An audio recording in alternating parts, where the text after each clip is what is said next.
తల్లిదండ్రులు మరియు ఉపాధ్యాయుల ఆత్మీయ సమావేశానికి విచ్చేసిన మాన్యశ్రీ గౌరవనీయులైన నారా చంద్రబాబు నాయుడు గారికి, అలాగే విద్యాశాఖ మంత్రులైన నారా లోకేష్ గారికి, పుట్టపర్తి శాసనసభ్యురాలైన శ్రీమతి పల్లె సింధూరారెడ్డి గారికి, వేదికను అలంకరించిన పెద్దలకు, ఇక్కడికి విచ్చేసిన తల్లిదండ్రులకు, ఉపాధ్యాయులకు, నా తోటి విద్యార్థులకు నా నమస్కారాలు. నా పేరు ఆర్ చరణ్ తేజ్. నేను 9వ తరగతి చదువుతున్నాను. పద్మాకరం దినకరో వికసం కరోతి, చంద్రో వికాసైతి కైరవ చక్రవాలం, నా అభ్యర్థితో జలధరోపి జలం దదాతి, సంత స్వయం పురహితే విహితాభియోగా. ఈ పద్యం యొక్క భావం ఏంటంటే, సూర్యుడి కిరణాలు పడగానే పద్మాలు వికసిస్తాయి, అలాగే చంద్రుడి కిరణాలు సోకగానే కలువలు వికసిస్తాయి. మేఘుడు మనం అడగకుండానే వర్షాన్ని ఇస్తాడు. మీలాంటి పెద్దవాళ్ళు ప్రజలు అడగకుండానే సహాయం చేస్తారు సార్. ఇవి గొప్ప వాళ్ళ యొక్క లక్షణాలు. మన రాష్ట్ర ముఖ్యమంత్రి వర్యులు ఎంతో గొప్ప ఆలోచనతో, ఏ పిల్లవాడు విద్యకు దూరం కాకూడదన్న గొప్ప సంకల్పంతో తల్లికి వందనం అనే పథకాన్ని అమలు చేశారు. ఒక్కో విద్యార్థికి 15,000 చొప్పున ఆర్థిక సహాయం చేశారు.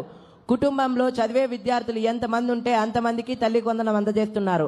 మా గృహం నందు కూడా మేమిద్దరం తల్లికి వందనం లబ్ధి పొందాం సార్.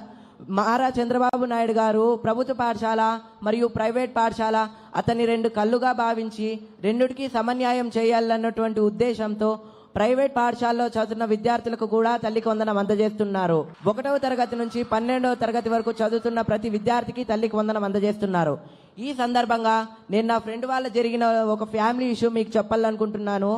నా ఫ్రెండ్ వాళ్ళ ఫ్యామిలీ చాలా పూర్ ఫ్యామిలీ. వాళ్ళ ఫ్యామిలీలో టోటల్ 5 మెంబర్స్ ఉంటారు. మదరు, ఫాదరు, వాళ్ళకి 3 కొడుకులు. గత ప్రభుత్వం తల్లికి వందనం ఒకరికే ఇవ్వడం వల్ల ఒకరు మాత్రమే చదువుకోవడానికి వీలుంటుంది. మిగతా 2 వాళ్ళ పేరెంట్స్తో కలిసి కూలి పనికి వెళ్తూ ఉంటారు. అది గమనించిన మన రాష్ట్ర ముఖ్యమంత్రి వర్యులు, ఏ పిల్లవాడు ఇలా కూలి పనికి వెళ్ళకూడదు, 18 ఏళ్ల వయసు లోపున్న ప్రతి పిల్లవాడు కంపల్సరిగా పాఠశాలలో లేదా కళాశాలలో చదువుకోవాలా అనే గొప్ప సంకల్పంతో తల్లికి వందనం అనే పథకాన్ని అమలు చేయగా, కుటుంబంలో ఎంతమంది విద్యార్థులుంటే అంతమంది విద్యార్థులకి తల్లికి వందనం అందజేస్తున్నారు. మీరు ఈ తల్లికి వందనం అందజేయడం వల్ల వాళ్ళు సంతోషంగా పాఠశాలకు వెళ్ళి చదువుకోగలుగుతున్నారు సార్. మీరు ఇంత గొప్ప కార్యాన్ని తలపెట్టినందుకు నా హృదయపూర్వక నమస్కారాలు.